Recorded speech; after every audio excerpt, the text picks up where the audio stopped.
What's up, guys? It's Mion. I am back with another video, and I'm back with my 2022 NASCAR Cup Series New Hampshire race review. After going last year, it feels weird doing this from home. I'm not gonna lie. But, that being said, what a damn good race that was. Christopher Bell becomes the 14th different winner this season. And we will get more into that later in the video. But, dude, there's only 2 playoff spots left for drivers on points. With 6 races, count them, 1, 2, 3, 4, 5, 6 races left in the regular season. Martin Truex Jr. and Ryan Blaney hold those spots. Yeah, they have not won yet this year. Truex Jr. had a chance to win today, dominated the first 2 stages of the race, aside from Logano leading. But as soon as his car was in traffic, couldn't do shit. Wow.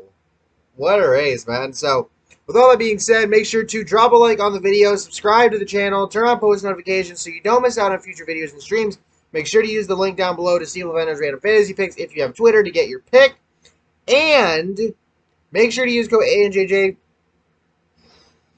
for $5 off on orders of $30 or more as Derby Diecast. I'm going to have to get used to saying that. It's no longer free shipping. Hopefully, this is only temporary. If you need to know more, go look in the community tab on my YouTube channel. I explained it there. So, with all that being said, let's go ahead and let's jump into this. So, pre-race actually had to get pushed back due to rain/lightning hold. And Martin Truex Jr. won the pole for the race. Speaking of, coming out of this weekend, Truex Jr. has now led the most laps at New Hampshire Motor Speedway of any driver that has not won there. He had a real good chance to do it today. I'm not going to lie. So we get a caution early on for a big wreck. Alex Bowman, Ty Dillon, Josh Bilicki involved, as well as BJ McLeod. Dillon got into Justin Haley and overcorrected, turning up and collecting Bowman off turn 2. McLeod had nowhere to go. Bilicki slid into the wreck. There's reports of pieces of the track coming up, although this might have also been a reference to the IndyCar Toronto race, so I'm not sure. All 4 drivers that were involved in the wreck, unfortunately, were taken out. We get contact between Cindric and Custer, and then little contact between Hamlin and Keselowski, and Martin Truex Jr. takes the Stage 1 victory. Bubba Wallace 2nd, Kyle Larson 3rd, Chase Elliott 4th, Kevin Harvick 5th, Christopher Bell 6th, Kurt Busch 7th, Aric Almirola 8th, William Byron 9th, and Denny Hamlin in 10th. Reddick said he'd hit the wall. Caution comes out on the backstretch for Kyle Busch going for a spin, not even a full lap after the restart. And then a little later, we get another caution, this time for Harrison Burton, Corey LaJoie, and Michael McDowell. LaJoie's car completely skewed. He pulls it off the track. And what happened was he got loose in the corner, overcorrected, and hit Burton. McDowell then hit him. LaJoie says that the rear end locked up when he downshifted, and LaJoie's day is done.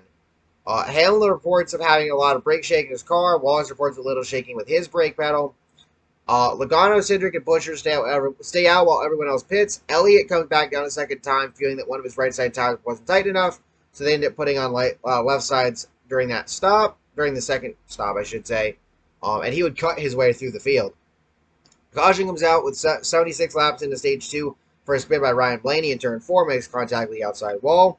Hamlin has to back up on pit road after going over the line at the front of his pit box. Wallace locks his tires up a small bit in turn 3. Then a caution comes out for Chase Briscoe going for a spin. Aric Almirola apparently only has 3rd gear now, as his gear getting stuck in gears 1 and 2. And he would take his car to the garage to get that fixed. And he would make it back out onto the racetrack. Kyle Busch spins out again, this time off turn 4. No contact with anybody despite being in front of a large portion of the field. Caution would come out. And then Brad Keselowski, at least that's what it looked like at first, tried to spin Austin Dillon out under caution. Dillon had initiated contact on the backstretch, and Keselowski retaliated, causing his left front tire to go down and get damaged. Nobody knows why the fuck this happened in the first place. My mind immediately goes back to Michigan last year. If y'all remember, Keselowski wrecked Austin Dillon coming to the end of his stage, and although he didn't intend to, it still happened. So, I don't know. And Martin Truex Jr. would take the Stage 2 victory. Kevin Harvick 2nd, Chase Elliott 3rd, Joey Logano 4th, Kyle Larson 5th, Kurt Busch 6th, Ross Chastain 7th, William Byron 8th, Christopher Bell 9th, and Bell Wallace in 10th. Cindric loses a wheel on pit road and loses the lap. Now, I hope he doesn't get penalized because Christopher Bell himself was not penalized after he lost the tire on pit road last week. Burton, Briscoe, and Kyle Busch stay out. Chastain goes up the racetrack a little bit. Hamlin goes by. We know this beef. Chastain would battle back. Hamlin had made contact with Chastain in the corner, which pushed him up the track. Caution would come out for a Todd Gilliland spin in turn 4 later on. Austin Dillon gets hit and turns sideways / backward on pit road in his pit box, thanks to contact from Kevin Harvick coming out of his stall. Logano, Kurt Busch, and Custer stay out. Harrison Burton got an equipment interference penalty. Martin Truex Jr. has a moment where he clears himself off the front of Harvick and has a save off turn 4. Chastain and Keselowski make a little contact. Elliott with a save off turn 4 under Joey Logano after some contact. Logano now loses the position to him and has to fight Bell to not lose another spot. Then gets pinned behind the lap car of Cody Ware while Bell was beneath him, so there you go. Elliott makes contact with Kurt Busch, then runs Kurt up the track in 1 and 2. Kurt Busch pits with just over 30 laps to go. Some guys would pit towards the end for fuel and tires just in case something would happen, but mostly for fuel because of the guys that stayed out. Austin Dillon to pit road with 26 to go, thought he had a flat tire. Custer pits with 18 to go. Kurt Busch unlaps himself. Joey Logano pits coming to 4 to go. And Christopher Bell takes the white flag and wins at New Hampshire, becoming, the 14th different driver this season to win a race. And he gives me my second correct prediction this season. Go back and watch the re-predictions video. I took Bell. Hamlin was the other prediction I got correct. That was back at Richmond, I believe. This is also Bell's 4th straight weekend at New Hampshire Motor Speedway where he's won. The previous 3, including last year while I was there, came in the Xfinity Series. He did not run the Xfinity Series race yesterday. Speaking of which, congrats to Justin Allgaier on the win. Holy shit, that Ryan Seed crash. My God, that's crazy. Bubba Wallace scores the 3rd place finish, his best at New Hampshire Motor Speedway. And the pit crew didn't fuck him over this time. Granted, neither did Bell's, and remember, they swapped some guys a couple weeks ago, so both of them showing out today. And with Bell becoming the 14th different winner, this ties the most winners NASCAR has seen in the playoff era, again with 6 to go. And Brad Keselowski recovers to finish 7th despite earlier shenanigans. So, with all of that being said,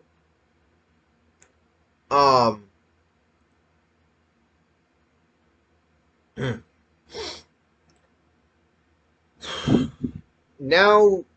you have to look at the playoff standings at this point. So Chase Elliott still holds the top spot. He in the playoff standings. This isn't the regular points. This is just playoff standings.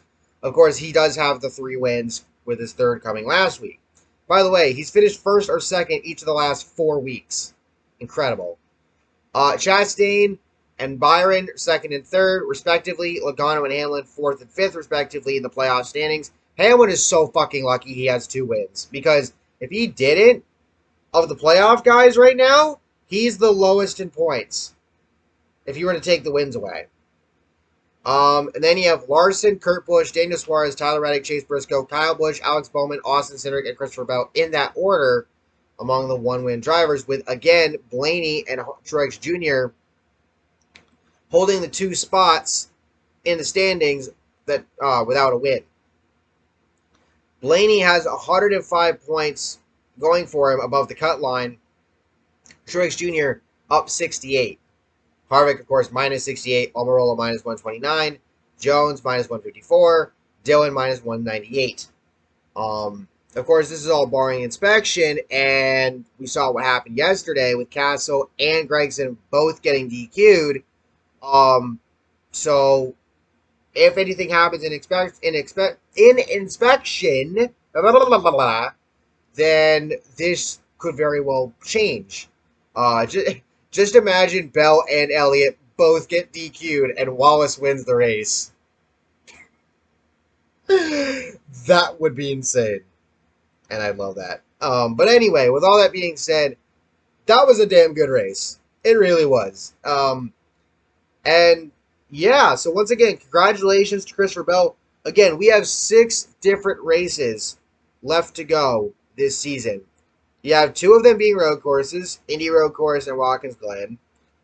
Next week is Pocono. Michigan comes up as well. The Daytona regular season finale, and I don't remember what the other remaining race is. Someone will have to let me know in the comments. But we've got 6 completely different tracks that we're going to finish out this regular season, and when we get to Daytona, I honestly would not be surprised if either when we get to Daytona, we're either going to have 15 winners, assuming one of Truex Jr. or Blaney gets it done, or maybe somebody else. 16 winners with Truex Jr. and Blaney. More than 16 winners, depending on what happens at some of these races. I mean, you've got 2 road courses here, and then that we still have to go to. So, anything can really happen there. And then, of course, the Daytona regular season finale, which is going to be full of shenanigans. All in all, this is shaping up to be a wild finish to the regular season, and the playoff bracket is going to be crazy this year, regardless of who's in it.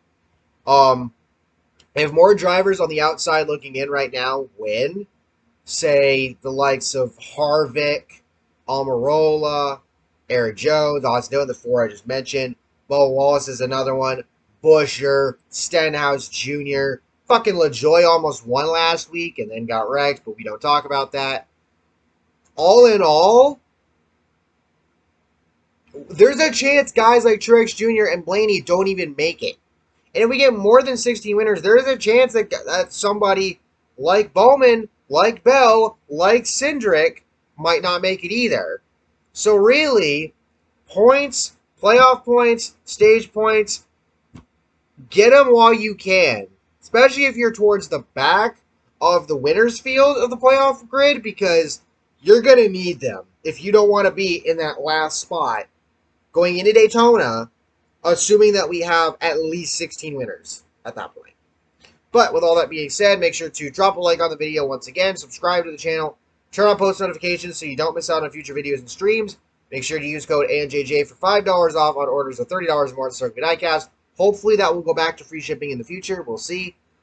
Make sure to use the link down below to see the Landers Random Fantasy Picks if you have Twitter. And I'll catch y'all next time. Peace.